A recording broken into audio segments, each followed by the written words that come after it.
Nimănui nu-i doresc să fie în pielea mea. Oricât de mult încerc, nu pot să schimb ceva. Că nu e GPS să mă conducă la ea, deși mergea perfect cu altcineva.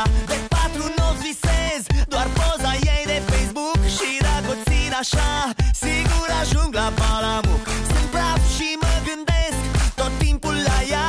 Aș fi băgat mâna în foc că n-ajung așa.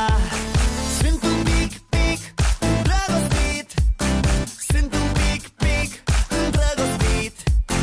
Sunt un pic îndrăgostit. Sunt un pic îndrăgostit. Mi-a promis că la 8 ne vedem la ea la bloc. Pun pariu că din nou n-o să vină și în loc să mă lase în sfârșit, la final să o sărut, o să-mi lase un offline, că n-am mai putut. Ei zic să o las în pace, că nu e de nasul meu.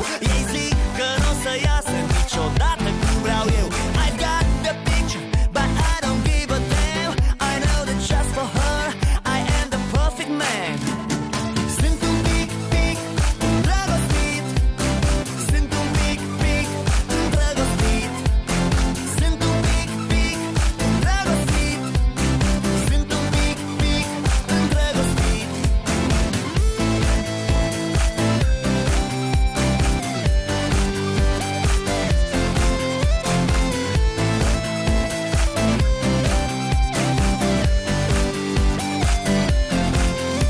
Deodată nici măcar nu îmi răspunde la salut, dar ajunge să-mi zâmbească și o iau de la început. Câteodată simt că ăsta-i doar un cântec pentru surzi. Dacă l-ai cântat și tu, arată-mi că l-auzi. Sunt un pic